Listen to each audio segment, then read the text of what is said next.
What is up, everybody? Mr. Curtis here. Welcome to our second to last global unit. This is on the end of imperialism and nationalism increasing. Previous videos on this unit, we talked about India and the Middle East.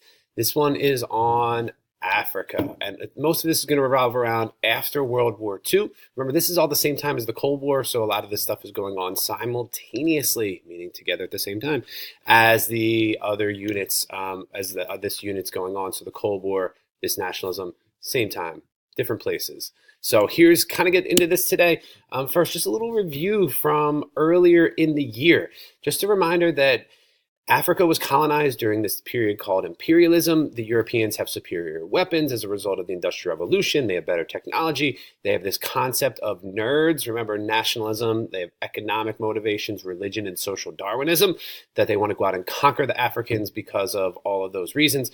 Also, they have this meeting called the Berlin Conference where they decide to split up Africa. Then we have the scramble for Africa. And essentially, by World War I, we have almost all of Africa colonized except for Liberia and Ethiopia over here. So Ethiopia successfully fought against the Italians, and Liberia is going to be left to themselves because it is a colony or a country made up of former slaves from the Americas. So that's what we got. Remember, during World War I, the European countries asked their colonies to help them fight in the war, and as a result, they will give them independence. After World War I is over, like in India, really around the world, like in Turkey, with Zionism, we see this increase in nationalism around the world. And in the 1920s, through World War II, we see this movement called Pan-Africanism. If you ever see the root or the prefix of a word that says pan means across. So a panoramic picture goes across something. A pancake goes across the pan.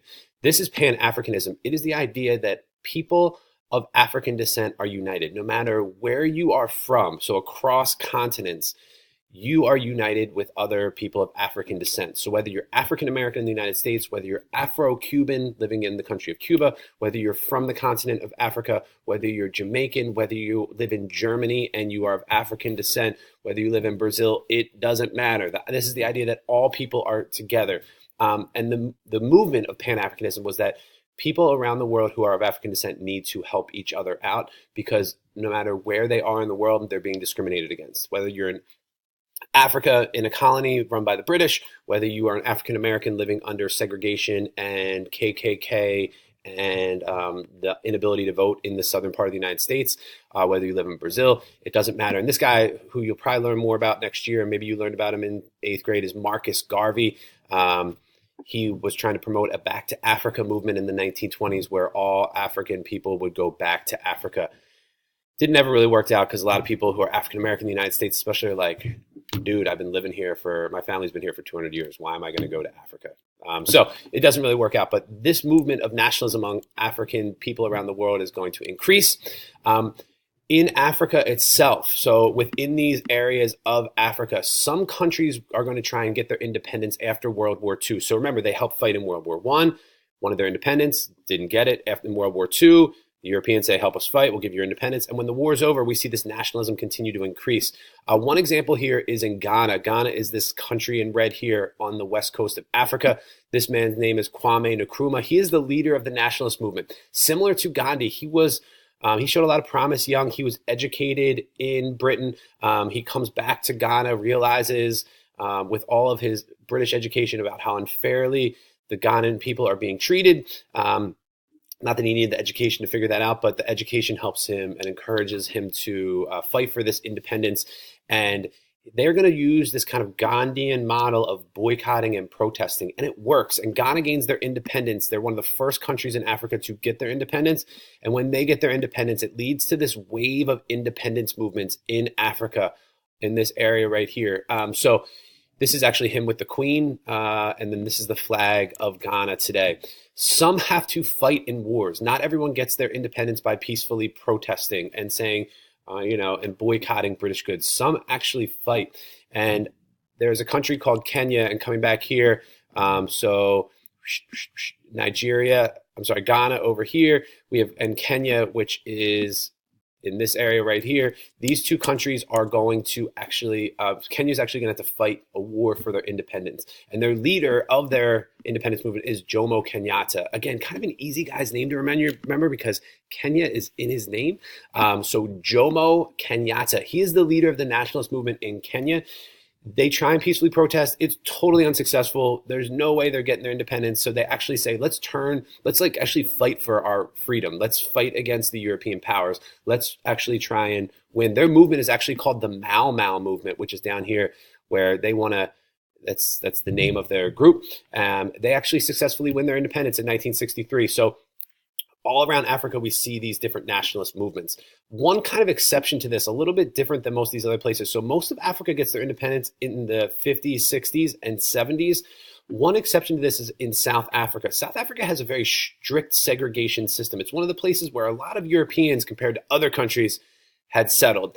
And in South Africa, the white minority, and whites make up in South Africa about 10% of the population, and non-white people, this includes people who are native to Africa. It also includes some people from India who traveled there to find employment in the 1800s and 1900s, and some people who are of mixed heritage. In South Africa, they create a system called apartheid. The root of the word is apart, so pretty easy to remember. And this is just segregation between whites and non-whites, and it starts in 1946. So right after World War II, as people are pushing for nationalism and independence, South Africa is tightening their segregation laws. Basically, it says that in South Africa, public schools are going to be segregated, jobs are segregated. So only good jobs and governmental jobs go to white people, other jobs go to non-white people. Marriages are segregated, so any interracial marriage is banned.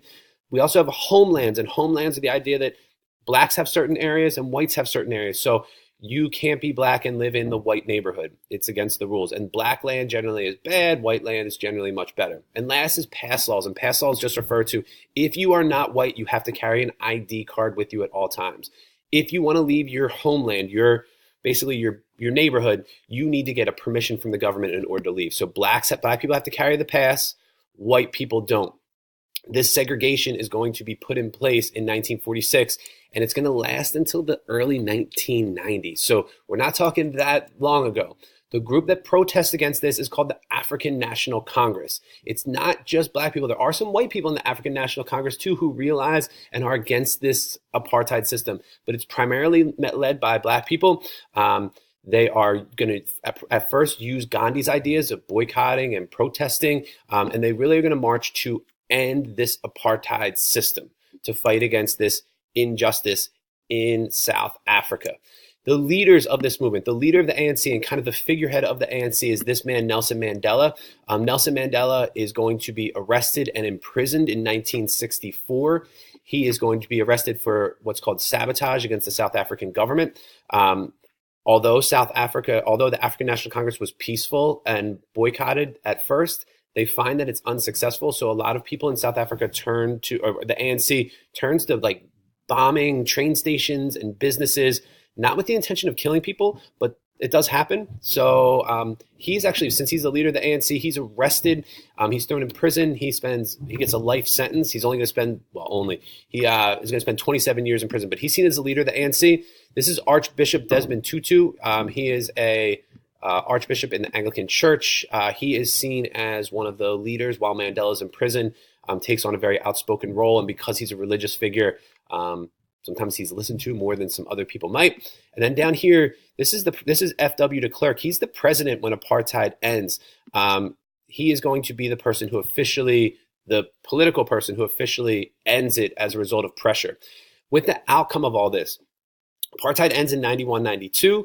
The first free elections are in 1994, and Mandela is released from prison in 91.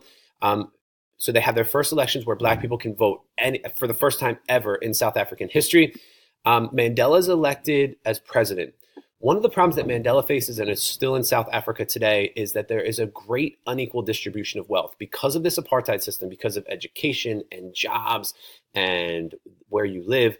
For the most part, white people had a lot of the wealth in South Africa, and black people didn't. So they had to fight over what was left. To get rid of that system, even though black people can vote now, it doesn't mean that the white people are going to give up their wealth and power. So we have this unequal distribution of wealth, which still exists today. As a result, in South Africa, there's a large percentage of crime and poverty, especially among Black people in South Africa. So there's this huge gap of wealthy versus poor, and it's really very much based on race. So there's this unequal distribution of wealth.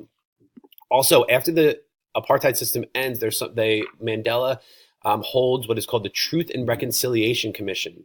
So what you do is, if you were part of this apartheid government, if you did some horrendously awful things, and horrendously awful, people were arrested unfairly, people were killed by the government, by the white apartheid government, you must admit your crimes. You must speak publicly and say what you did. If you admit what you did, we will forgive you for the crimes that you committed. And you won't be put in jail, you won't be punished. If you don't admit to your crimes and we find out that you did something, then we'll put you in jail. So the idea is we want forgiveness for this. We don't want Black people to take out violence on white people for all the horrible things in apartheid. We want forgiveness. We want to move forward. And for the most part, this is relatively successful, although South Africa, like I said, is still impoverished today. There's still a lot of issues that they're trying to work through after apartheid ended well over 20 years ago.